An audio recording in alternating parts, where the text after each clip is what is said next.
que no ibas a grabar, por eso No, no, o sea, consultaba. a partir de hoy ya no grabo más, ¿sí? Ok, gracias. La única clase que va a quedar grabada es esta. A partir de hoy ya no se graban más clases. Bien, lo que les decía es lo siguiente, que cuando uno tiene un alimento, el alimento de por sí tiene que tener una carga microbiana inicial. Eso va a depender del lugar de donde se recoja el alimento, por ejemplo las verduras, ¿m? De la materia prima que proviene de, por ejemplo, el animal, la leche, la carne, etc.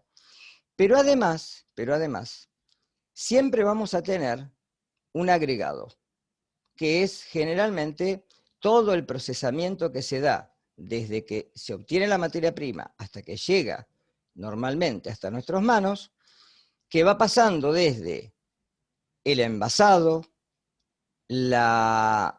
los distintos tipos de procesamientos que se le dan al alimento, como cortado, prensado, etc. Y no muy relevante el tema de los manipuladores. Entonces, todo esto tiene en cuenta para ver que generalmente los alimentos se pueden alterar. Todo este tema de alteración lo van a ver en bromatología el año que viene. Con nosotros lo que van a ver es lo segundo, es decir, cómo protejo de alguna manera al consumidor para que no se enferme con un alimento, ¿sí? Es decir, cuando uno habla de las ETAs, está hablando de las enfermedades transmitidas por alimentos, que son enfermedades que bien se dan en alimentos que son frescos, se pueden dar alimentos que son envasados, o se pueden dar en alimentos que tienen un tratamiento, por ejemplo, térmico, previo, y luego se pueden contaminar. Si ustedes ya han visto seguramente el año pasado lo que es contaminación cruzada. Entonces, prevenir todos estos factores hace de que la salud del consumidor no se vea afectada. Entonces, estas dos puntas son las que tenemos que tener en cuenta. Y hay que tener también en cuenta una cosa, un alimento alterado no es consumido. Si yo tengo, por ejemplo, un alimento, una carne, que tiene olor fétido y que tiene un color ya distinto al color rojo normal, color verdoso, por ejemplo, yo sé que ese alimento no lo voy a consumir, ¿de acuerdo? Está alterado. Lo riesgoso es cuando el alimento no presenta signos o cambios de sus caracteres organolépticos. Esto es muy importante, ¿sí? Cuando el alimento yo pienso que no está de alguna manera contaminado, y esto vamos a tener que tener esta fraseología muy fresca, ¿sí? Es cuando la salud del consumidor se ve comprometida, ¿sí? ¿Hasta acá estamos claros? Bien. Ahora, hay alimentos que tienen un número de bacterias patógenas y que, de alguna manera, también puede haber toxinas. Es decir, puede haber ciertas sustancias del metabolismo propio de las bacterias que dependen del metabolismo bacteriano y que para el ser humano es tóxico. Y que de alguna manera, dependiendo de cierto umbral, por eso hay un código alimentario, es lo que puede generar a veces cuadros en las personas, ¿sí? Si obviamente esos signos son demasiado evidentes, hay ya presencia de alteración y es lo que les dije recién, el alimento no va a ser consumido, ¿sí? Ahora, esto obviamente va a dar la diferencia entre un alimento alterado y un alimento no alterado, ¿sí? Y ahí hablamos de algo que se llama riesgo sanitario. Si quieren, anótenlo. ¿Cuándo se habla de riesgo sanitario? Cuando un alimento no presenta signos de alteración y por ende puede ser consumido. Entonces el riesgo sanitario es alto. ¿De acuerdo? Por ejemplo, en alimentos fermentados, un yogur, el riesgo sanitario es bajísimo, nulo. Porque en un yogur las bacterias no crecen. Ya lo vamos a ver cuando lleguemos a pH. ¿Sí? Puede crecer un moho, pero si yo destapo el yogur y veo todo un peluche por encima, que puede ser blanquecino, azul, verdoso, no lo voy a comer. ¿Está claro? Lo voy a desechar. ¿Sí? Ahora, si yo lo abro y lo consumo, tengo que tener ya la seguridad de que ese elemento no me va a hacer mal, porque el pH, es más, ¿se puede consumir un yogur después de la fecha de vencimiento? Supongamos que el yogur venció, hoy es viernes, el lunes, y yo voy a la heladera y no me di cuenta. ¿Lo puedo comer hoy? ¿Qué les Sí. parece? Sí. Sí. Yo me lo como. Yo creo, no, yo me lo he comido, pero No pasa nada, puede yo ser más pienso que tienen agrio, como, porque yo- las bacterias que fermentan, porque el yogur es un alimento fermentado, ¿no? Las bacterias que siguen fermentando la leche, de alguna manera lo que van a hacer es generar un pH más ácido. Entonces cuando lo voy a comer lo voy a sentir un poquito más ácido, pero no pasa absolutamente nada. Le pongo un poquito de azúcar y se terminó el partido. ¿Está? Daniel, una pregunta. Sí, No sé si está bien o mal, pero la voy a hacer igual. Por ejemplo, viste que dicen que el arroz, después de tantos días cocido en la heladera, como que fermenta, más que nada también por el olor. no. Serían dos tipos claramente de. No, no es que fermenta. No, el O elemento, la el papa. arroz no puede fermentar. Si La no tiene papa bacterias no fermenta. puede fermentar. La fermentación es bacteriana. No, olvídate. Y la Si papa, vos tenés por el arroz ejemplo. en la heladera tapado en un tupper, no te va a pasar nada. Yo he agarrado de arroz integral en la heladera porque consumo, lo dejaron 2, 3, 4, 5 días, no pasa nada. Sí, lo mejor es Y la frizar papa, los alimentos cuando no se van claro. a consumir y guardarlos en recipientes que no tengan, ya lo vamos a ver después en condiciones de, digamos, de preservación, en recipientes que no tengan un volumen demasiado grande para que el núcleo del alimento sí se enfríe a una distinta velocidad que el exterior. Porque yo puedo tocar afuera, está frío, pero adentro el alimento sigue estando caliente. Entonces, esa temperatura sí le da posibilidad a ciertas bacterias, que ya las vamos a ver, de poder reproducirse. ¿Sí? Pero son generalmente bacterias anaerobias. No.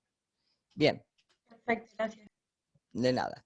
Por eso, no hay un paralelismo entre la modificación del carácter organoléptico y, de alguna manera, los grupos de microorganismos que pueden ser alterantes o patógenos. ¿Sí? Entonces, como no existe una medida clásica, por eso uno tiene en el código alimentario ciertas restricciones para los alimentos, para quesos, para leches, para embutidos, para alimentos envasados, etc. Entonces, por eso SENASA lo que hace es control de loteos en donde puede llegar a encontrar que, sí, que posiblemente haya un patógeno. Porque el alterante lo único que puede hacer es alterar el alimento y es, de alguna manera, algo que no es favorable para el vendedor, para el intermediario, para el que acopia el alimento, ¿sí?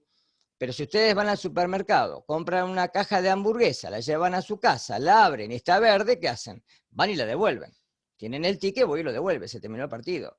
Y ellos generalmente se la aceptan de muy buen gusto, porque es una mala propaganda tener un alimento de ese tipo, porque evidentemente ha estado fuera de la cadena de frío. ¿Se entiende la diferencia? De lo que es un alterado a un alimento que no está alterado. Por eso hay alimentos que tienen que tener cocción suficiente, las carnes, porque son alimentos que tienen una carga bacteriana alta. La carne picada es altísima la carga bacteriana que tiene. Bien. Ahora, siempre hay medidas, como yo les dije recién, que pueden ser tomadas para poder prevenir que los microorganismos aumenten su número. ¿Cuál es la medida común que tenemos todos para que no aumente el número de microorganismos? La más común de todas. Freezer. Sí, o un poquito menos. Heladera. La heladera. La heladera es la medida común que tenemos todos. Si yo con la bolsita del supermercado y traigo queso, shampoo, pasta de dientes, traigo, qué sé yo, no sé, una crema, ¿sí? ¿Qué hago lo primero? ¿Guardo la crema en el baño, la pasta dental en el baño, o primero me voy a la heladera y guardo lo que va en la heladera? Es lo primero que hago. ¿Está claro? Si compro algo que estaba, por ejemplo, en los supermercados, que estaba semi-congelado, hamburguesas, etcétera, que están a menor temperatura, cuando llego, si no lo voy a consumir en el momento, lo pongo en el freezer. ¿Está claro?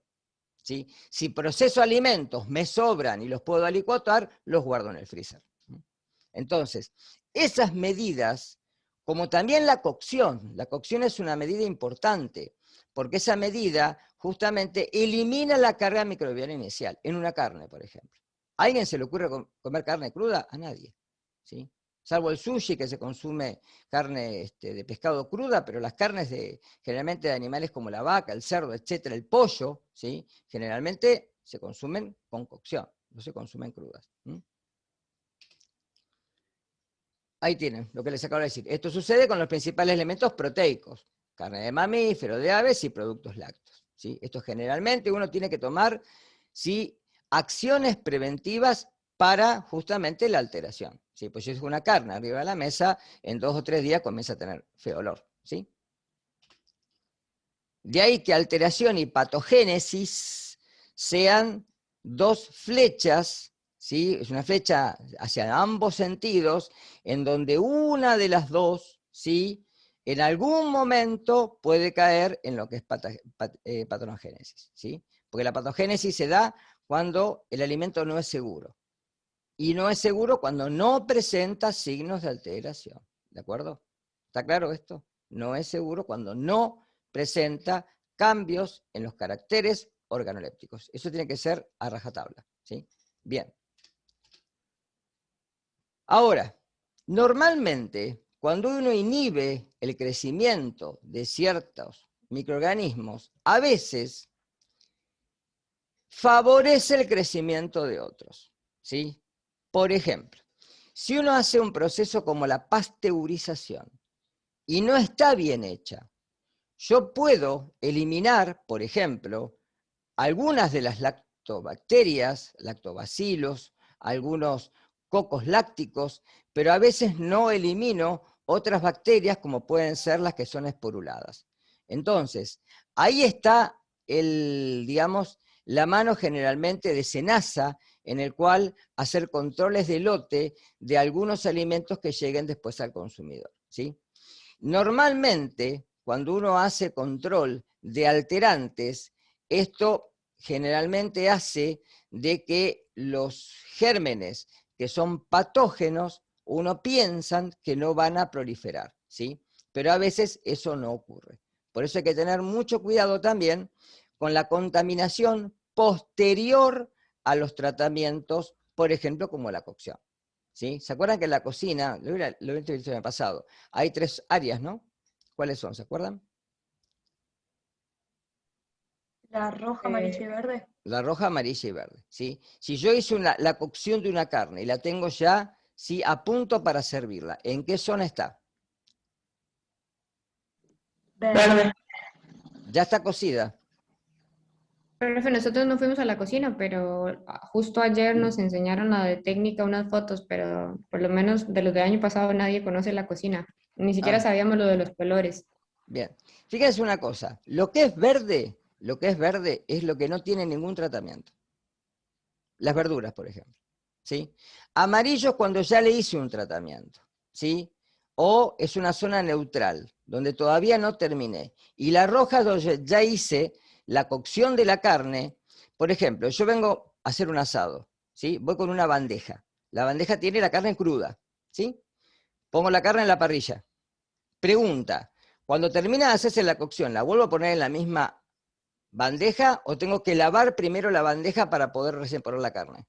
O cambiar la bandeja. Hay que lavarla, cambiarla. Exactamente. ¿Está claro? Porque si no estoy contaminando lo crudo con lo cocido. ¿Está claro? Ahora, uno generalmente cuando piensa en microorganismos, solamente piensa en las bacterias, ¿sí? Hay otras formas que son altamente peligrosas como los parásitos, ¿sí? Que pueden ya ser parásitos unicelulares, o también llamados protozoos, o parásitos pluricelulares llamados helmintos, verdaderos gusanos, como las tenias, por ejemplo, ¿sí? Ahora, estos microorganismos, tanto las bacterias como los parásitos, son o tienen nivel celular. Los virus que están metidos ahí no son microorganismos, ¿sí? Son entidades parasitarias de vida libre, pero que necesitan una célula para poder dirigir la maquinaria metabólica celular y poder aumentar su progenie, ¿de acuerdo? Fuera de la célula, los virus son inertes, no se pueden reproducir porque no son células, están por debajo del nivel celular. ¿Está claro esto? Los demás, sí, los mohos vamos a ver tanto mohos como levaduras, son organismos eucariotas, igual que los parásitos, son todos eucariotas. Las bacterias son procariotas, ¿sí? No tienen núcleo. Bien. Y por otro lado también, muy importante, que lo vamos a tomar en cada punto cuando veamos cada uno de los géneros bacterianos, ¿sí? Es la dosis infectiva o dosis mínima infectiva, que es la mínima dosis que puede tener el alimento y que me puede llegar a enfermar, que también depende, obviamente, de la susceptibilidad del individuo. Por eso vamos a ver un capítulo del sistema inmune, ¿sí? Es decir, que todo esto va a determinar que un alimento que está refrigerado en la heladera no siempre sea inocuo.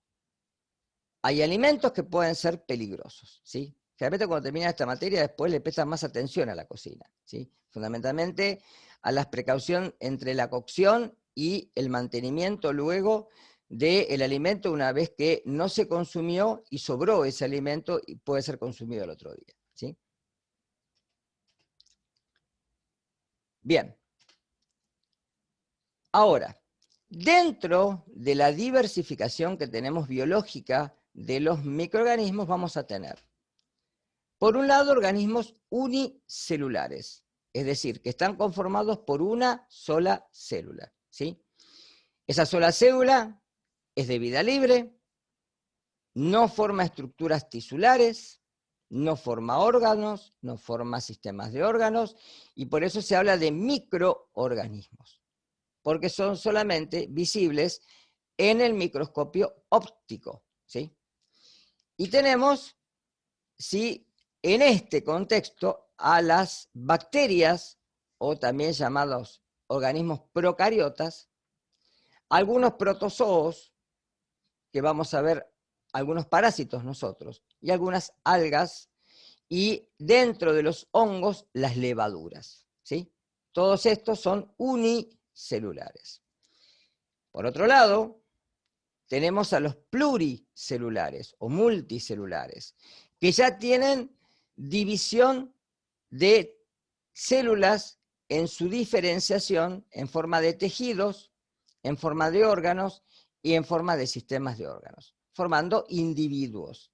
Nosotros como ejemplo vamos a ver a los parásitos, ¿sí? Son invertebrados, pero hay desde protozoos hasta estos que son metazoos o helmintos, es lo mismo. De ahí que hay una clasificación, no sé si la vieron en el ingreso, cuando uno habla de sin diferenciación celular, encontramos a las esponjas, y con diferenciación celular encontramos a todos los organismos, desde los organismos más primitivos hasta nosotros, ¿sí? Por ejemplo, los insectos, los gusanos, los vermes, todos estos tienen sistemas de órganos. De ahí que tengan tejidos que formen estos hongos, estos órganos. Bien, vamos a comenzar con las bacterias, ¿sí? Las bacterias son organismos procariotas, ¿sí? ¿Qué quiere decir procariota? Sin núcleo. Es decir, son organismos que tienen la facilidad de poder subsistir como células propias y que poseen un metabolismo de tipo heterótrofo, es decir, que necesitan nutrientes para poder sobrevivir. ¿Está claro? Si no tienen nutrientes, no pueden sobrevivir. Es así, por ejemplo, que las bacterias se pueden multiplicar en los alimentos, obteniendo del alimento las sustancias suficientes para su metabolismo intermediario, ¿sí?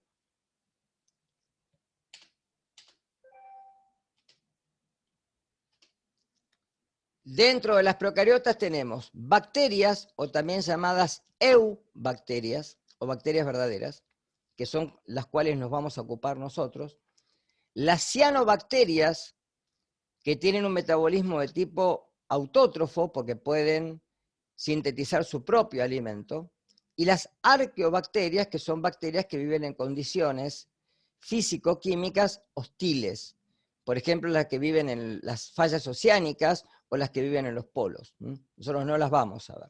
Solamente nos vamos a quedar con las primeras, ¿sí? Con las bacterias verdaderas. ¿Cuáles son las diferencias? Esto a veces se toma en los parciales, entre una célula eucariota y procariota. Las células eucariotas, ¿sí?, prácticamente carecen de pared celular. Solamente la pared celular se ve en hongos y se ve en plantas, ¿sí? Y en hongos es de quitina y en plantas es de celulosa. En cambio, las células procariotas tienen sí o sí pared celular. Las únicas bacterias que no tienen pared celular, ¿sí?, son los micoplasmas, pero son la excepción. El resto, todas las bacterias que conocemos tienen pared celular. De ahí que aparezca esta palabra peptidoglicano, que es lo que conforma la pared celular. Ya la vamos a ver más adelante. En la célula eucariota, ustedes ya saben que hay diversidad de organelas, ¿sí? Tenemos mitocondrias, ¿sí? Tenemos los retículos endoplasmáticos liso y rugoso, tenemos centríolos, etc. En cambio, en la célula procariota solamente tenemos ribosomas, un poquito más chicos que los ribosomas de las células eucariotas. Pero la función es la misma, ¿sí? Realizan la síntesis de proteínas. La diferencia es que en la célula eucariota, ustedes recuerden que los ribosomas están anclados al retículo endoplasmático rugoso, o puede haber libres en el citoplasma, ¿sí? En cambio acá, los ribosomas están libres en el citoplasma y están muy cerca del ADN nuclear, que se le dice ADN nuclear, pero recuerden que núcleo no tiene. Yo prefiero decirle ADN cromosómico, porque si no después se confundan. En las células eucariotas hay membrana nuclear, que es lo que acabo de decir recién. Hay una estructura que separa el material genético del citoplasma. En cambio, en las procariotas, no. De ahí la palabra procariota. Pro es antes y carión es núcleo, antes que apareciera el núcleo. En la célula eucariota hay varios cromosomas, ¿sí? Independientemente de la especie, siempre hay más de 2, ¿sí? ¿Nosotros cuántos cromosomas tenemos? En las células somáticas. Ya lo tienen que haber visto en anatomía. ¿Cuántos cromosomas tiene la especie humana?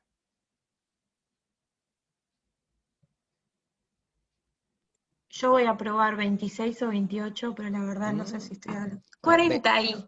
46. Ahí va, era uno y En eran las dos. células Ahí va. somáticas. En las células sexuales tenemos 23, la mitad, ¿sí?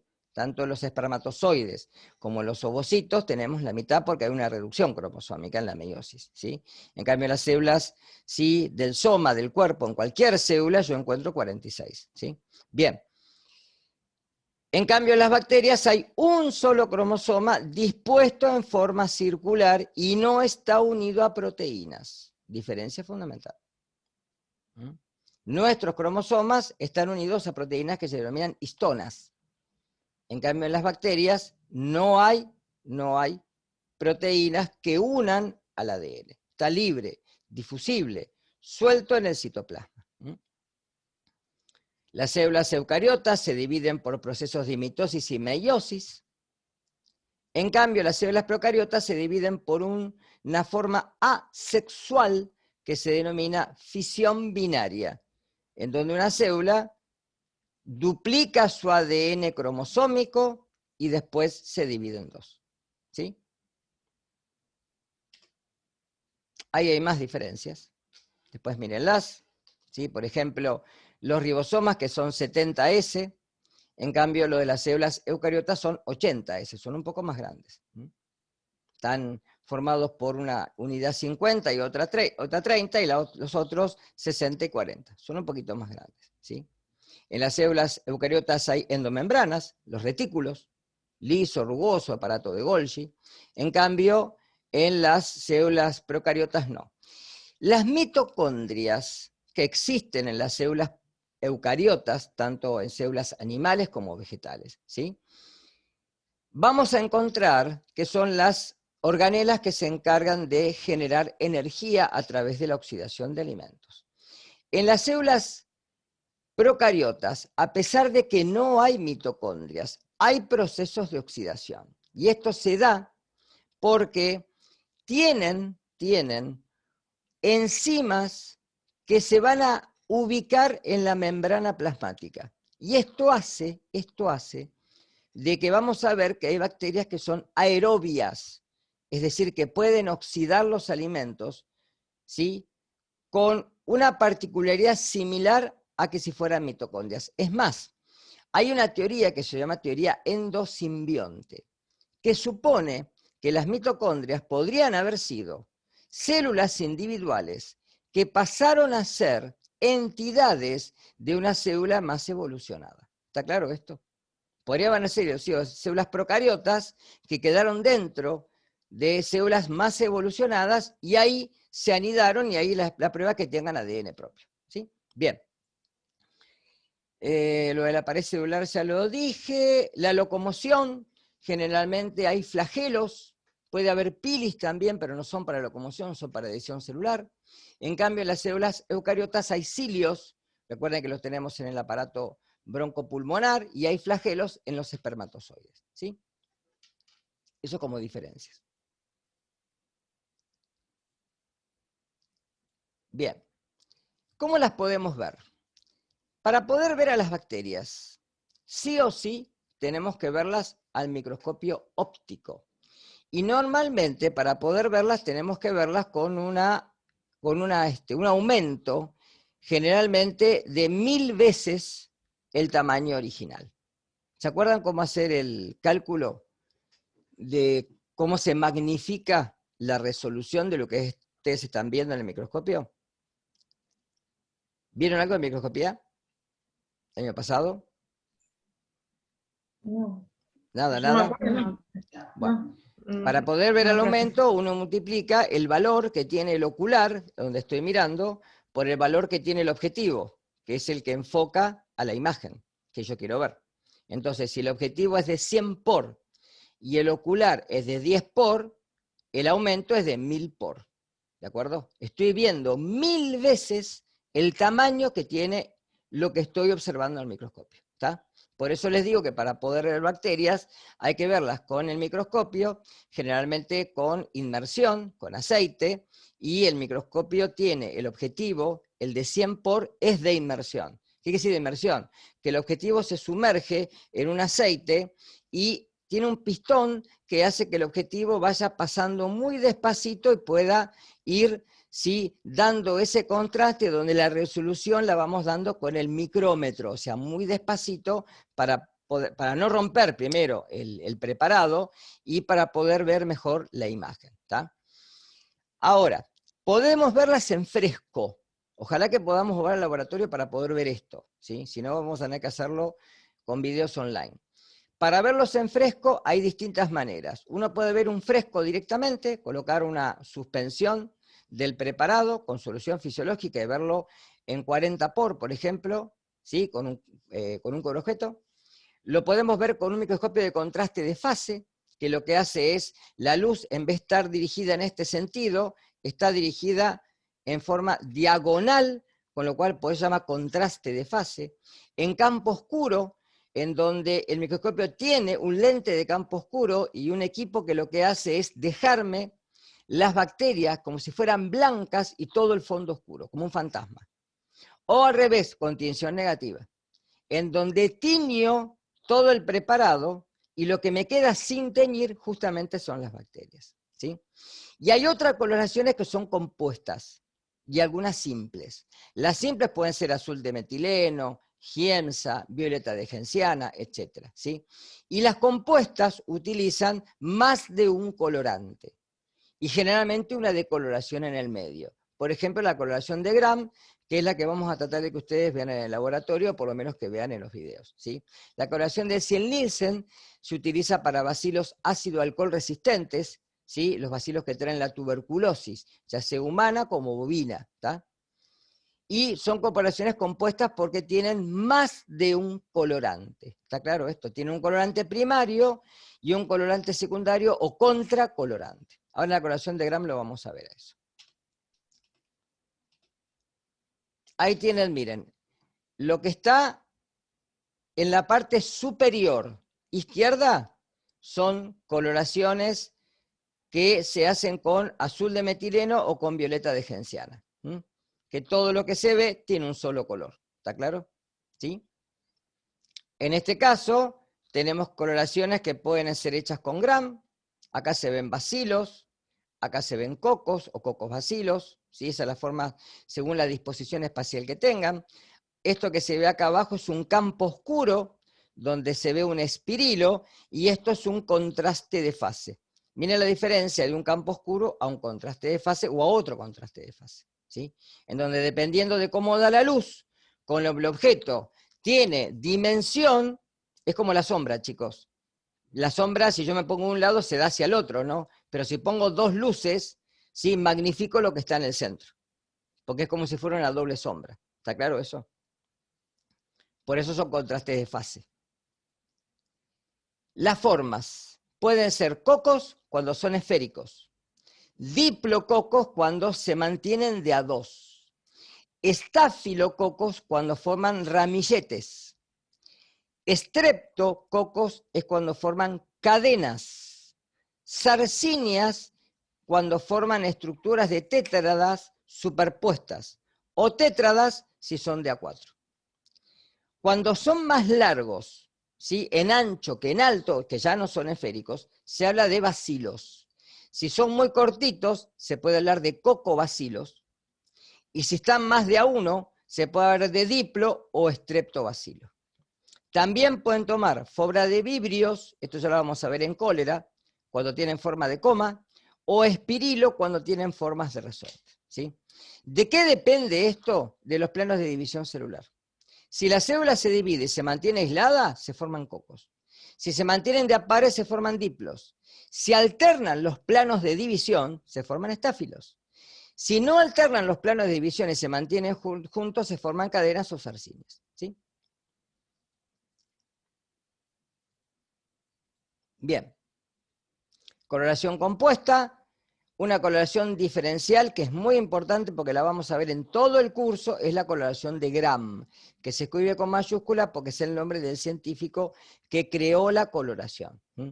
Que las diferencia en Gram positivas y Gram negativas. Es decir, ya hace un criterio taxonómico, que parecería no importante, pero sí es muy importante, porque ya con esto uno puede hacer las marchas metabólicas dependiendo de lo que encuentre, la forma que tienen, la colonia que yo encuentre, para ver qué tipo de germen o qué tipo de microorganismo es. ¿Sí? Y las de Zell-Nielsen, que por eso le digo, cuando es positiva, se habla de bacilo, ácido, alcohol resistente o bar positivo. Este es el informe que ustedes van a encontrar en el laboratorio.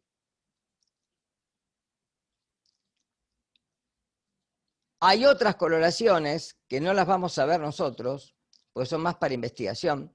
La coloración de Burry, que es una tinción negativa, después vamos a ver una foto. La de Weiss-Crocklin, que es para endosporas, ya después vamos a ver que es una espora. Y la de Leifson, que es para ver flagelos, para colorear flagelos. Esta es una coloración negativa para cápsula.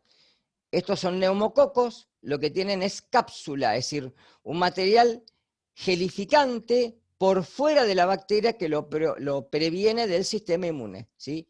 Lo ayuda a poder, ¿sí?, vencer la barrera del sistema inmune. Entonces, las cápsulas se ven con tinción negativa, es lo que les decía hoy.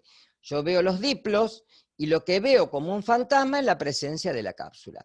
¿Por qué es importante ver esto? Porque cuando hago la tinción, las bacterias que tienen cápsula son las patógenas. En cambio, las que carecen de cápsula son las que son saprófitas o que no causan neumonía. Coloraciones para flagelos, ¿sí? En donde uno puede ver un solo flagelo, flagelos en los dos polos, en un polo varios, o puede ver en toda la estructura bacteriana. Recuerden que estos son elementos de locomoción, le permiten moverse.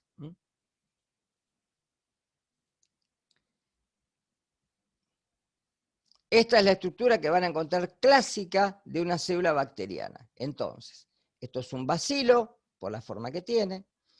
Vamos a encontrar desde afuera hacia adentro.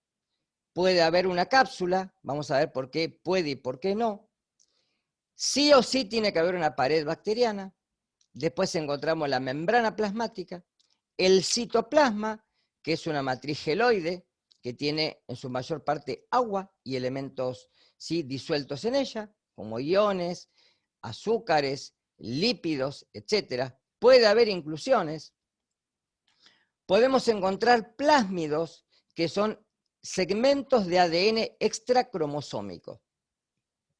Es decir, muchas bacterias que tienen, por ejemplo, resistencia a antibióticos, tienen plásmidos. Esos plásmidos secretan ciertos factores que resisten a los antibióticos. ¿Sí? Tenemos un único cromosoma en forma circular, como dije hoy, y tenemos los polirribosomas, que son todos ribosomas que se encuentran alrededor del ADN. Por eso acá, el fenómeno de transcripción y traducción está unido tanto espacial como temporalmente. ¿Qué quiere decir con esto? Que a medida que el ARN de tipo mensajero se transcribe, automáticamente se traduce. ¿Se entiende? En las células eucariotas hay modificaciones que se dan post-transcripción, como el splicing, por ejemplo, como colocarle una cola de poliadeninas y colocarle el CAP al mensajero. Ese mensajero recién pasa por los poros y llega al citoplasma. En cambio acá no hay modificaciones. Acá preguntaron algo por el chat. Plásmido es ADN extracromosómico. Es decir, las bacterias tienen su ADN propio, con sus propios genes, pero hay bacterias que tienen genes adicionales. ¿Dónde están? En los plásmidos. ¿Sí? Por eso hay bacterias que son resistentes a ciertos antibióticos y otras cepas del mismo género y de la misma especie que no lo son. ¿Qué más que me olvides? Fimbrias, también llamadas pilis, que son segmentos que se van a adherir a los tejidos y que le permiten colonización o adhesión, por lo menos. Y los flagelos, que son elementos, como dije, de locomoción. ¿Sí? Ahora, de estos elementos, hay algunos que son facultativos y otros que son constitutivos u obligados. ¿Qué quiere decir obligado o constitutivo? Que sí o sí tiene que estar. No puede faltar. Pared celular, membrana citoplasmática o plasmática, citoplasma, ribosomas, mesosomas, que son lugares donde se ancla el ADN durante la división celular, que no estaba en la filmina, y el genoma o ADN cromosómico. Esto no puede faltar. Y algunos que son facultativos, ¿de acuerdo? O no obligados, que es la presencia de cápsula, de flagelos, fimbrias o pilis, esporos, porque hay células que pueden esporular, y plásmidos. ¿De acuerdo? Como dije recién, no todas las cepas tienen plásmidos. ¿Sí?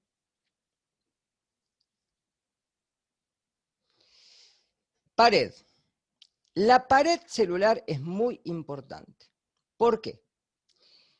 Porque como recién vimos, la coloración de Gram se basa en la constitución de la pared bacteriana.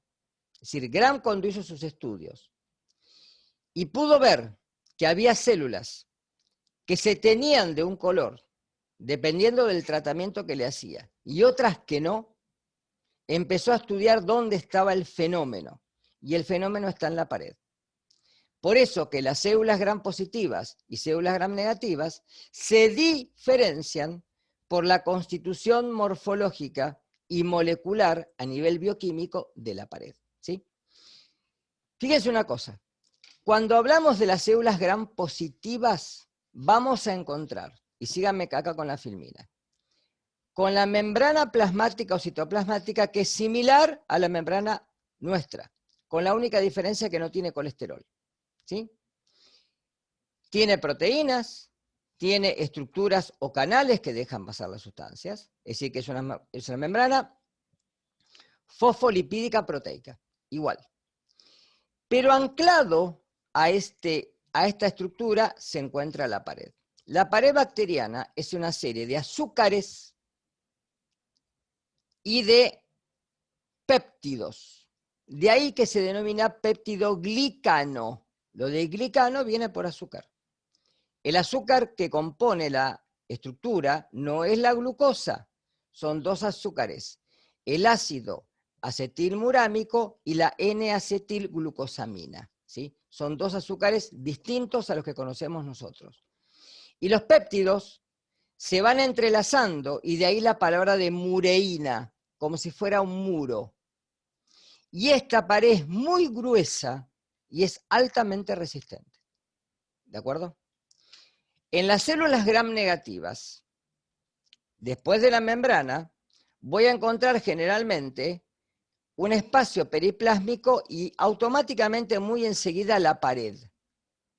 La pared es más laxa, tiene, fíjese, menos estructura y es mucho más, ¿sí?, fácil de penetrar. Y como corolario, tiene membrana externa. También una doble membrana fosfolipídica proteica, y en donde además encontramos polisacáridos estructurales que me sirven como antígenos para poder detectarlas a nivel serológico, y también lípidos como el lípido A. Fíjense que si yo tuviera que poner estas dos membranas en un solvente orgánico, ¿cuál de las dos sufre más daño? Estas dos estructuras. Yo las sumerjo en un solvente orgánico, un cachito y la saco. ¿Cuál de las dos se va a dañar más? ¿La primera o la segunda? ¿La que está en el superior o en el inferior? ¿Qué les parece? La segunda. Los lípidos se disuelven en solventes orgánicos, ¿no? Entonces, Gram utiliza un decolorante que es alcohol acetona. Como es un solvente orgánico, penetra dentro de la célula y barre el colorante primario. Ahora vamos a ver la coloración, ¿sí?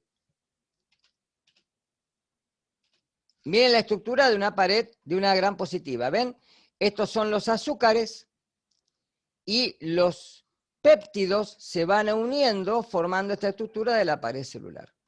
En cambio, si ven la gram negativa, fíjense que la pared se ancla a la membrana, hay un espacio periplásmico y luego tenemos la membrana externa, ¿sí? Fíjense que los fosfolípidos de la cara externa son distintos a los de la cara interna. Por eso generalmente el decolorante barre con el colorante primario. Eso es lo que tenemos acá. ¿Cómo es la coloración de Gram? Utiliza dos colorantes, una solución mordente y un decolorante. ¿Cómo se hace esto? Para hacerlo primero se toma un portaobjeto. Si uno ya tiene una colonia bacteriana en un medio de cultivo, coloca una gota de solución fisiológica en el portaobjeto, con un ANSA, ya van a ver que esto es todo esto que estoy hablando yo. Toma una colonia, ¿sí?, la pasa por la solución fisiológica y la deja secar. Una vez que se deshidrató, a eso se lo llama impronta. Normalmente se fija a la llama o se puede fijar con metanol. Y una vez que está fijado, porque si yo le pongo agua se barre todo, por eso tiene que estar fijado, le agrego el colorante primario. El colorante primario puede ser cristal violeta o el símil violeta de genciana, es lo mismo, ¿sí? Esto se deja normalmente 1 minuto, ¿sí? Se vuelca y se le agrega la solución mordente, Lugol, que es una solución de yodo y yoduro de potasio. Es una sal, en medio yodado. Fíjense que si ustedes, estos colorantes son anilinas, cuando tienen una ropa, ¿qué le agregan para que fije el colorante de la ropa?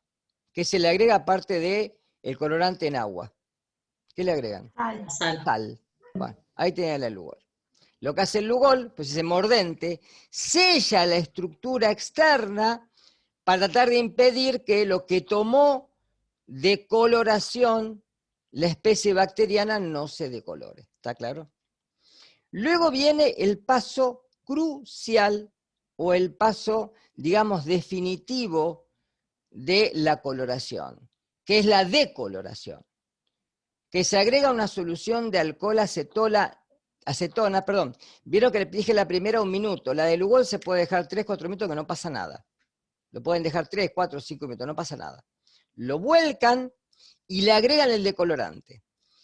Esa solución de colorante no hay que dejarla más de 15, 20 segundos, ¿sí? Porque si no se decoloran las gram positivas también. Se enjuaga con un poquito de agua y se agrega el contracolorante o colorante de contraste, que puede ser safranina o fucsina, que es de color rojo. Se vuelve a lavar, se deja 30 segundos, se devuelve a lavar, se seca al aire, ¿sí? No se pone arriba de la llama porque si no es un desastre, y luego se ve por inmersión, con microscopio, con lente de inmersión. Y lo que se ve es esto que está ahí abajo. Se ven bacterias que toman el color azul, gram positivas, y se ven bacterias que toman el color rojo, gram negativas. ¿De acuerdo? Miren acá y sigan la explicación. Cuando agrego el colorante primario, todas se tiñen de azules, ¿la ven? Agrego la solución mordente, queda igual.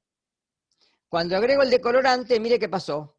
Se decoloraron las gram negativas. Si yo esto lo veo, veo las gram positivas solas, las gram negativas no las veo. Por eso necesito algo de contraste. Como las gram positivas ya tomaron color, no lo van a perder. Y se tiñen las gram negativas. ¿Quedó clara la explicación? ¿Seguro? Una pregunta. Sí. ¿Y por qué la positiva no toma el color de la negativa? Porque la positiva, como viste recién la pared, resiste la decoloración. ¿Se entiende esto? Vos le estás agregando un solvente orgánico. La gram negativa tiene una pared externa que es igual que la pared citoplasmática y tiene una membrana y tiene una pared muy laxa. Entonces, el decolorante pasa y arrastra el colorante primario. En las otras, por eso digo que no hay que dejarlo más de 15, 20 segundos. Si vos el decolorante lo dejás, vas a ver todo gram negativo. Es más, en cultivos viejos, ¿qué es un cultivo viejo? Un cultivo viejo es un cultivo que se dejó y que no se repicaron en cultivos nuevos para que las bacterias sigan con la constitución normal de su metabolismo. Con lo cual la construcción de la pared también es parte del metabolismo bacteriano. Es una función de la bacteria, ¿sí? Entonces, en cultivos viejos o en células que han sido irradiadas, por ejemplo, con luz ultravioleta, ves todo gram negativo. Porque la pared no se va reconstruyendo y se pierde la estructura, ¿sí? ¿Quedó claro? Sí, la solución fisiológica, ¿qué función tiene? Solamente Después- hacer una dilución de la colonia que vos tenés. La colonia, hablamos en el laboratorio, la colonia viene de clon. Vos cuando tenés una placa de cultivo, sembrás y aparecen pequeñas cositas color blancas, amarillas, azules, etc. ¿Sí? Eso es un clon, son millones de bacterias que a partir de una se fueron reproduciendo. Y es la visión morfológica que vos ves de que ahí hay, ¿sí?, microorganismos y que crecieron. Vos tomás con un ansa esa colonia o dos y luego en fisiológica las desparramás para que te quede algo homogéneo, ¿está? Entonces, eso lo dejas secar y una vez que se secó lo tenés que fijar. ¿Está claro? Así se ven de esta manera. Ahora vamos a ver más filminas. ¿Ven? Estos que están acá, estas grandes son células, ¿sí? Y todos estos son diplobacilos, ¿sí?, que están, o estos son estreptos, tetrococos, que están unidos uno al lado del otro, ¿sí? Estos grandes son todas células, ¿eh? Y estos son cocos. Estos son diplobacilos, se ve muy bien. Algunos gram negativos, otros gram positivos, ¿sí? Algunos azules, algunos rojos. No se cargan las imágenes. ¿No se cargan? Tardan un ratito. Ah, voy para atrás. Para. No, la que estás ahora todavía no se cargó. ¿Esta? Bueno, no sé si es mi internet capaz. ¿Ven acá los diplos? Sí, en esta se ve, profe. Bien. Todo esto que está acá, los rojos son No, células. perdón. Ahora sí ya no se ve. Ahí sí. Ahí Ah, está. los rojos son células, ¿sí? Y todos estos son cocos en diplos gram positivos, ¿sí? Acá hay un estrepto. Va a depender la forma que toman en el espacio y el informe que hace generalmente el laboratorio. A esto quería llegar. ¿Ven la imagen que tienen arriba a la derecha? Esta es una Sí. placa de Petri con medio de cultivo con colonias. Cada una de estas es una colonia. Cada colonia tiene millones de microorganismos.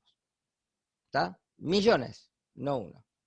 Acá se ve muy bien, en la filmina de la izquierda superior, perdón, en donde tienen estafilococos, con un aumento de más de 100 por, y este de acá es un aumento de 100 por. Es la misma imagen, ¿eh? Pero este aumento es de más de 100 por, tiene un objetivo con un poquito más, ¿sí? Y este es un aumento de 100 por. Esto es lo que generalmente vemos nosotros. Y esto, fíjense, esto es una coloración, y estos son imágenes sin coloración, todas con contraste de fase. ¿De acuerdo? Acá yo veo, pero no sé qué es. ¿Sí? No sé si son gram positivas, gram negativas. ¿Por qué es importante esto? Por lo que les dije hoy. Muchas veces, por ejemplo, en el hospital, cuando hay un cuadro clínico, no se espera el cultivo para medicar.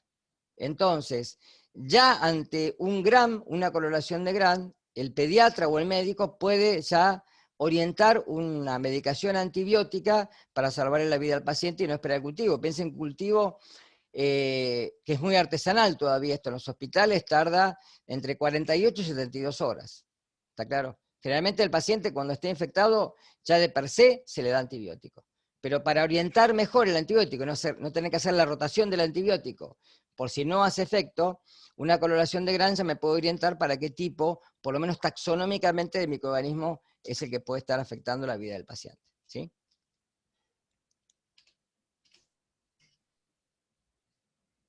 Coloración de Ziel-Nielsen. Esta coloración utiliza también dos colorantes. El colorante principal es la fucsina fenicada o fenolada. Es fucsina en base de fenol. Generalmente lo que se hace acá es hacer lo mismo que hicimos recién. Se toma el portaobjetos, se coloca... a ver, ¿para qué? Ustedes no lo van a ver en alimentos esto, yo se los comento nada más. ¿Para qué se hace esto? Para tuberculosis. ¿Sí? Para los pacientes que sospechamos que tienen tuberculosis, se hace un análisis de esputo para poder ver si en el esputo hay bacilo ácido alcohólico, bacilo de Koch. ¿Sí? Se hace conjunto con esto el cultivo. Lo que pasa es que el cultivo, para que sea negativo, yo tengo que esperar 3 semanas. ¿Sí? Entonces, ya con una coloración de VAR positiva, ya uno puede hacer tratamiento con el paciente. ¿Está claro?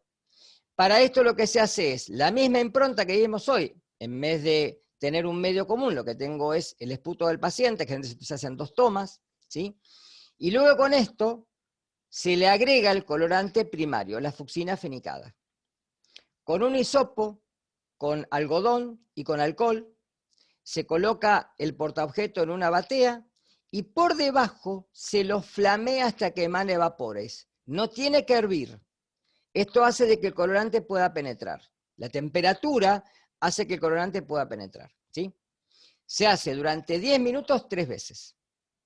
Luego se retira el colorante y se agrega la solución de colorante, que en vez de hacer alcohol acetona, es alcohol ácido clorhídrico.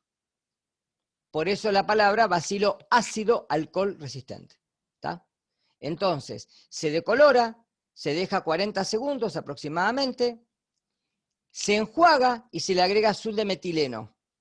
Entonces, todo lo que ven azul son todas formas que tomaron la coloración del azul de metileno. Y lo que se ve en rojo son los bacilos de Koch. ¿Está claro? ¿Se entendió? Pues es una coloración que se dice diferencial, porque me diferencia los bacilos ácido alcohol resistente de cualquier otro bacilo que no sea ácido alcohol resistente. Un Haemophilus, cualquier otro bacilo que pueda estar en el tracto respiratorio. ¿Sí? Y el calor que... El calor lo que produce, los vapores lo que producen la alta temperatura es que el fenol pueda, porque el fenol generalmente, como es un solvente orgánico, ¿sí? Si vos lo tenés a temperatura ambiente es sólido, ¿sí? La fucsina fenilada o fenolada es líquida, pero hay cristales chiquititos de fenol que vos no los ves. El calor lo que hace es disolver los cristales y permitir que puedan penetrar adentro de estos bacilos y que pueda tomar la coloración roja. ¿No ¿Tá? te quema la bacteria? ¿No te escucho? No, por eso No tenés que puede. dejar hervirlo. No tenés que Ah. dejar hervirlo. ¿Tá? Es hasta la emisión de vapores. Si vos lo ponés y ves que hay burbuja que hierve, está mal. Tiralo y hace uno nuevo. No Ah. tiene que flamear por debajo, no encima. ¿eh? Por debajo, pasar, flamear, sí, es esto. Pasarlo, y cuando ya ve que empiezan a emitir vapores, chao, ya está, se para. Y hay que hacerlo 3 veces durante los 10 minutos. Bien, ¿cuáles son las funciones de la pared celular? ¿Para qué sirve la pared celular? Principalmente para lo que es la forma de la bacteria, ¿sí? La forma, que sea un bacilo, que sea un coco, que sea un espirilo, depende de la morfología bacteriana. Por eso en muchos cultivos viejos vemos que lo que eran bacilos son cocobacilos ahora. ¿Que cambió la especie? No, está alterada la morfología de la pared. ¿Tá? También le da resistencia, es decir, previene de los ataques del sistema inmune. Participa, como dije hoy, también de la división celular, porque también se anclan, ¿sí?, estructuras en donde después la pared también tiene que dividirse para que justamente 2 células salgan de una célula primaria, ¿sí? También es el filtro para sustancias y también tiene poder patógeno, porque vamos a ver que hay muchas células que tienen en la pared toxinas, que cuando son liberadas, ¿sí?, son tóxicas para el hombre. También hay antígenos. ¿Saben la diferencia entre antígeno y anticuerpo? ¿Lo vieron en el pasado? ¿Saben lo que es un antígeno? Vamos a empezar por ahí. En anatomía tienen que haber visto algo de esto. Cuando yo digo antígeno, ¿sí El escucho? antígeno es la superficie de la bacteria, como lo que no sé muy bien cómo expresarlo, como lo que hace que se reconozca con los otros, es como el antígeno que se reconoce, no sé cómo Es explicarlo. decir, antígeno es cualquier El sustancia. antígeno Sí. es Cualquier lo que sustancia provoca que- la formación de un anticuerpo. Sí, no solo de anticuerpos, puede ser también la respuesta de células citotóxicas. ¿Sí? Un antígeno es cualquier sustancia que ingresado en el organismo provoca una respuesta inmune. Eso es un antígeno. Es independiente de la respuesta que produzca. ¿Tá? Muchos de los antígenos generan anticuerpos. ¿Sí? Por eso está la unión antígeno-anticuerpo. Pero hay antígenos, por ejemplo, las estructuras de los parásitos, que son antigénicas, que provocan la inervación de los eosinófilos con su estallido. O, por ejemplo, la activación de células CD8 citotóxicas. ¿Tá? Y es una defensa de tipo celular y no humoral. ¿Está claro? Pero siempre un antígeno es algo que provoca una respuesta a través del sistema inmune. ¿Tá? Por eso que tienen que ser específicos, ¿sí? Que también son reconocidos serológicamente. Es decir, cuando yo tengo un paciente que tiene una enfermedad, si hago serología, lo que busco, por ejemplo, pueden ser antígenos o anticuerpos contra esos antígenos. ¿Sí? Ya vamos a llegar a esa parte. ¿Tá? También es el sustrato para los llamados beta-lactámicos o los fármacos que de alguna manera sí se hacen que las bacterias sean resistentes a, por ejemplo, estos beta-lactámicos. ¿Sí? Y también, obviamente, ¿sí?, la pared es el lugar en donde ¿sí?, se provoca el fenómeno de tinción. ¿Sí? Muy importante eso. Van a tener material para leer de esto, ya está ese material para leer. ¿Qué es tinción, profe? Coloración. Tinción es colorear, porque se tiñe, ¿sí? ¿Se entiende? Es colorear. Ese material lo tenemos que tener para... Ya está disponible, ya está disponible. Está ahí en este apartado. Ahora les digo. La membrana. La membrana es como cualquier membrana citoplasmática. Es el paso, ¿sí?, de sustancias que van hacia el intracelular o hacia el extracelular. En donde hay proteínas canal, en donde hay proteínas periféricas, en donde tenemos una bicapa conformada por fosfolípidos y que es totalmente plástica.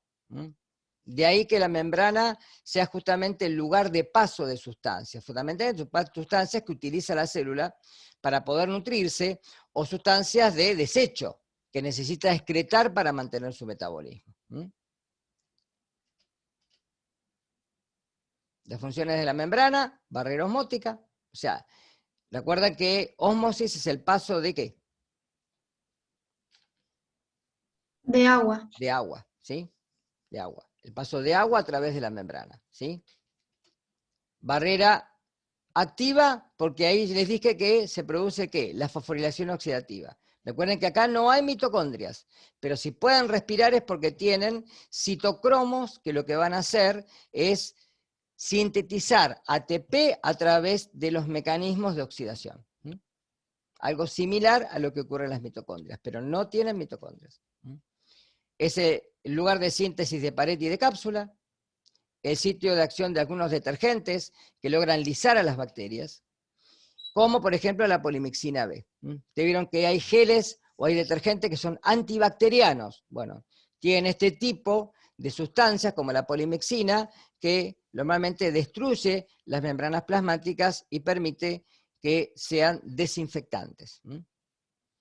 Ojo que no es lo mismo, por ejemplo, una vez me preguntaron, ¿es lo mismo bactericida que bacteriostático? No. Bactericida es que las elimina, las mata. Bacteriostático es que inhibe el metabolismo, nada más. ¿Sí? Prevé de la multiplicación, pero no las elimina. Los mesosomas, ¿sí? Que son septales o laterales, van a depender del tipo de mesosoma para que sean solamente tabiques de separación, en donde yo les dije que se ancla el cromosoma durante la división, el desdoblamiento de la división celular, es como una gomita que se parte en dos, ¿sí? También tienen función secretora las beta-lactamasas que inhiben a los antibióticos beta-lactámicos, y obviamente las enzimas de la cadena respiratoria también se ubican en este lugar. Una más y terminamos por hoy. Bueno, el citoplasma, recuerden que es un sistema coloidal que tiene en su mayoría agua y sustancias disueltas en la misma, como proteínas, hidratos de carbono, lípidos, aminoácidos, iones inorgánicos como sodio, potasio, calcio, etc. Y contiene el ADN o DNA, ¿sí? Suelto o libre en el citoplasma con las ribosomas, y recuerden que no hay proteínas histónicas, ¿sí? Las únicas proteínas son las ADN y las ARN polimerasas. Los ribosomas, recuerden que son más chicos, formados por dos subunidades, una menor y una mayor.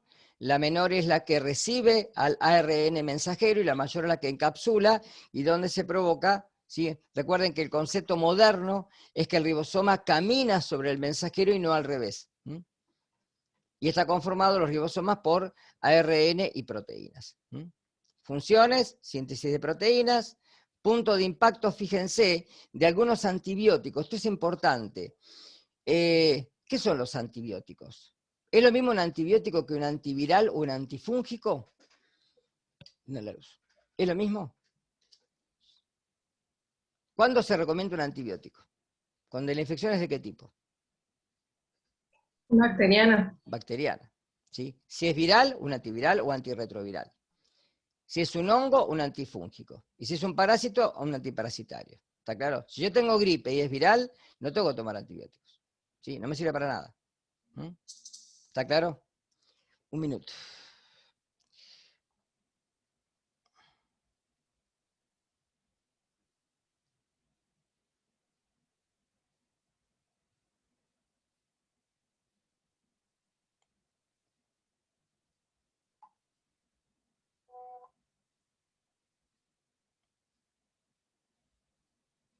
Ya estoy, ¿eh?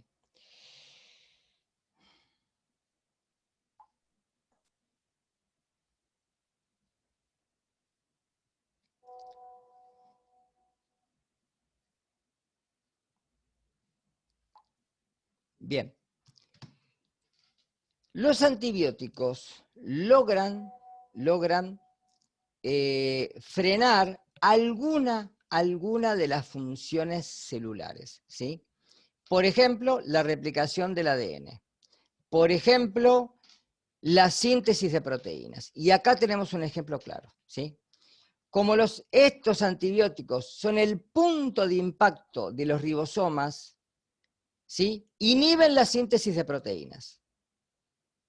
Por eso que eritromicina, tetraciclinas, cloranfenicol, streptomicina son los antibióticos que generalmente, ¿sí?, inhiben la síntesis de proteínas. Y por eso, ¿sí?, se dan a los pacientes para frenar una infección, pacientes humanos o animales, ¿no?, para frenar una infección que sea bacteriana. ¿Está claro? Profe, no entiendo lo que era la cuenta de arriba, de atrás, de la diapositiva anterior. ¿Cuenta? No, no es cuenta, S70, no es ¿qué cuenta, sería ojo, eso? no. ¿No saben lo que es Svirberg? No, yo la verdad que no. Cuando uno tiene, a ver, un fraccionamiento celular, ¿qué es un fraccionamiento celular? Yo tengo toda la célula. La célula tiene la membrana, organelas, qué sé yo. Bueno. Ahora, ¿cómo hago para separar los componentes? Tengo que hacer una ultracentrifugación en un gradiente de densidad. ¿Qué es gradiente de densidad? Que va de lo menos denso a lo más denso, ¿está claro? Eso se hace generalmente con alguna estructura, un azúcar o un polímero, en donde yo tengo el tubo de centrífuga y la sustancia que yo pongo a propósito se compacta por densidad. Luego arriba siembro, ¿sí?, un hidrolizado celular. Rompo las células y las siembro ahí arriba. Los coloco en una ultracentrífuga a altas revoluciones, refrigerada obviamente, porque si no se rompe todo, y las sustancias se van a separar dependiendo de su densidad. Esto lo diseñó un científico que se llamó Svirberg, de ahí la S. Entonces, esos ribosomas, que son 70S, si están juntos, cuando los separás, la unidad mayor es de 50S, porque es más densa, y la menor es de 30S. ¿Se entiende esto? Cuando están compactados juntos, quedan en 70S. Pero si yo los logro separar y los centrifugo más, se separan aún más, en 50S y 30S. Por eso no son las sumas, ¿se entiende? Por una cuestión de compactación a nivel de densidad. ¿Sí? Pero es la subunidad menor y la subunidad mayor. En este caso, bueno, la mayor y la menor. Y la S viene del término Svirberg, que fue el que diseñó este sistema de separación molecular a través de fraccionamientos celulares. ¿Sí? ¿Estamos? Pero es eso. Sí, gracias. Bien, para terminar, el genoma. El genoma tiene su DNA bicatenario, siempre. Es decir, es formado por ¿cuántas cadenas? 2. Los únicos, ¿sí?, representantes que tienen ADN monocatenario son los virus, ¿sí? Pero tienen ADN o ARN, por eso se dice que no están vivos. No cumplen las funciones de autorreproducción, autorregulación, autoconservación, ¿sí? Siempre el ADN bacteriano es bicatenario, son 2 cadenas, igual que las nuestras, ¿sí? Y la única diferencia es que en vez de estar en forma de cromosomas, en forma de X, es un círculo. Es circular, no tiene discontinuidad, ¿de acuerdo? El mecanismo de replicación es igual, semiconservativo. Una cadena es vieja, molde y se sintetiza una cadena nueva. Y no hay membrana nuclear. Por favor, cuando lean, no hay membrana nuclear. Ustedes piensen que lo que leen está traducido del inglés al español y ahí generalmente hay problemas. ¿Está? Funciones del ADN, mantener las características de especie o características genéticas o acervo génico.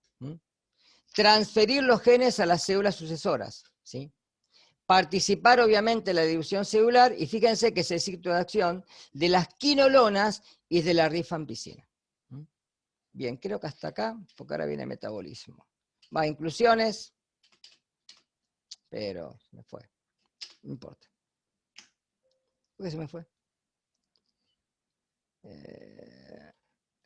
Sí, inclusiones. Siempre tengo que cambiar que gira esto y no me gusta.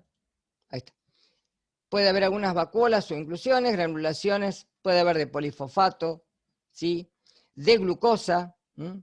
O de ácido beta-hidroxibutírico. Esto no es muy importante. Las inclusiones son sustancias de reserva, no se hagan problema por esto. Y facultativos, recuerden, la cápsula, flagelos, fimbrias, esporos y plásmidos.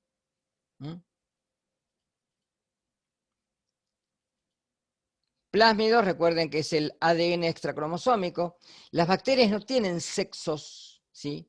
No hay femenino y masculino, pero sí hay factores sexuales. Es decir, hay un fenómeno que se llama conjugación, por lo cual, si uno en un cultivo tiene cepas que tienen alguna particularidad, como por ejemplo, tener ciertos factores de resistencia a antibióticos, se los pueden conjugar a otras bacterias.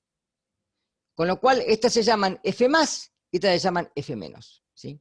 De ahí los factores de resistencia o factores de patogenicidad, como la presencia de enterotoxinas. Vamos a ver en Shigella lo que es enteroinvasividad, la presencia de hemolicinas, es decir, que rompen glóbulos rojos, o de bacteriocinas que destruyen a otras bacterias. Esto está siempre en el ADN extracromosómico que funciona en los llamados plásmidos, que son esos que están ahí. No son tan grandes, son chiquititos. Está ahí la filmina, pero son chiquititos. Y pueden estar en bajas o en altas copias.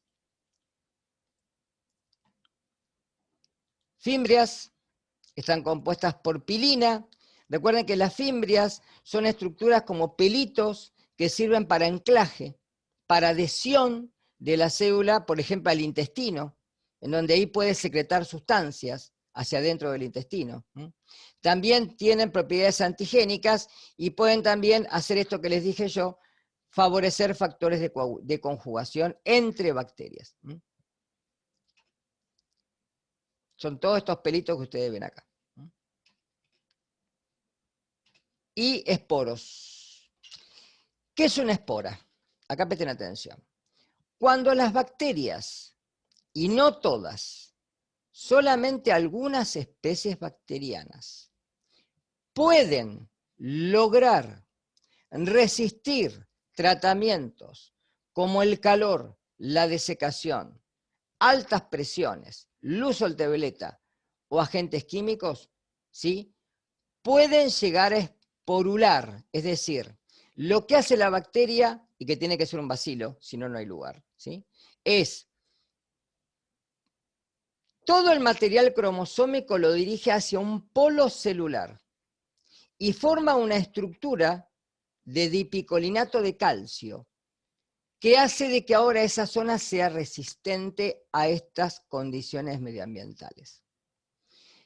Lo peligroso de estas bacterias, que cuando quedan en los alimentos y las condiciones volvieron a la normalidad, por ejemplo, retiré el calor y se enfrió, vuelven a la vida vegetativa, las que soportaron y pudieron esporular. Con lo cual ahí tenemos la peligrosidad de los organismos que pueden esporular. Por suerte, son la minoría.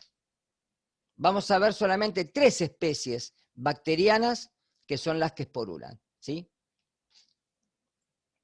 Ahí tienen, no se ve muy bien en la foto. O sea que no mueren a altas temperaturas. Exactamente. Por eso la única forma de asegurarme de que no hay ningún microorganismo es esterilizar. Es decir, hervir no sirve, tengo que esterilizar. Tengo que llevar a por lo menos 121 grados centígrados con vapor. Ahí en autoclave esterilicé. Si no, no estoy seguro. ¿Está? Flagelos, composición flagelina, movilidad, también los podemos utilizar como antígenos de tipo H, y los flagelos pueden ser monótricos, si hay uno solo, logótricos, si hay en un solo polo varios, anfitricas, si están en los 2 polos, y peritricas, si están en toda la bacteria. ¿Sí?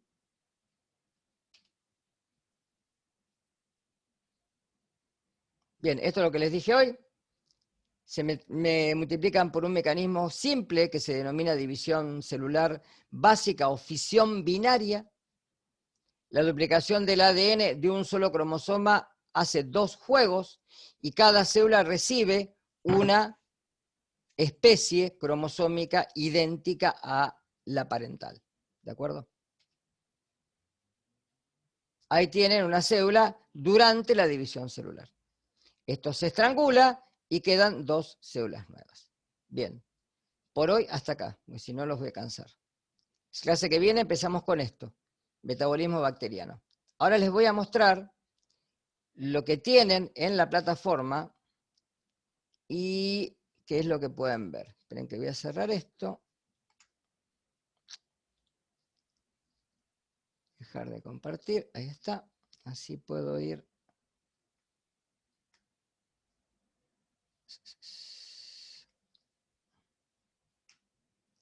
Ahora sí. Ahí está. Recuerden poner el presente, ¿eh? Que yo aparte lo quiero probar. Microbiología. Bien. Ahora sí puedo compartir. Bien, acá tiene la bibliografía, ¿sí? Morfología y estructura bacteriana, que es un PDF. Tienen prácticamente lo mismo que acabo de decir hoy, con algunas cositas más, ¿sí? Y para la semana que viene, tendríamos que ver este que es el de fisiología y metabolismo bacteriano, ¿sí? O sea que tiene ya 2 papers para poder leer para la semana que viene. Después les voy a subir el PDF el PowerPoint en forma de PDF, perdón. Y bueno, después vamos a ir teniendo actividades a medida que nos vayamos, ¿sí?, desarrollando en la semana. Ya está subido, profe. Sí, esto ya está, sí, por eso les estoy mostrando. Sí, esto ya está. Por eso se lo mostré, ¿sí? Pero les digo para que vayan leyendo esta primera parte de la clase de hoy y la segunda de metabolismo para la semana que viene, ¿sí? ¿Pudieron clicar el presente? Sí, profe. ¿Sí, todos? Profe. Bien, bueno. Nos vemos el viernes entonces, ¿sí? Muchas Cualquier gracias. cosa, Chao, consultan, Gracias. ¿sí? Yo no lo hice Chao. lo del presente. ¿Cómo es? Fíjate, profe. ponelo. ¿Cómo es? ¿Dónde? Pues yo entré un poquito más tarde. Está en la página de general, Ah, bien, entro a la página y ahí está. Pensé que era pero canción. ponelo ahora porque te va a dejar hasta las 7, después no te va a dejar. Listo. Ay, profe, ahí yo tenía una consulta aprovechando que está usted todavía. La otra semana, yo tengo una cita médica que tengo un montón de tiempo que la había sacado como de finales de febrero y justo el turno es a las 4 de la tarde, 4:30 de la tarde. Si no logro, o sea, si yo veo que como para no arriesgar y perder la clase, ¿podría solo por esta vez conectarme el lunes o no? Sí, lo que pasa es que no vas a tener el presente, ahí está el problema.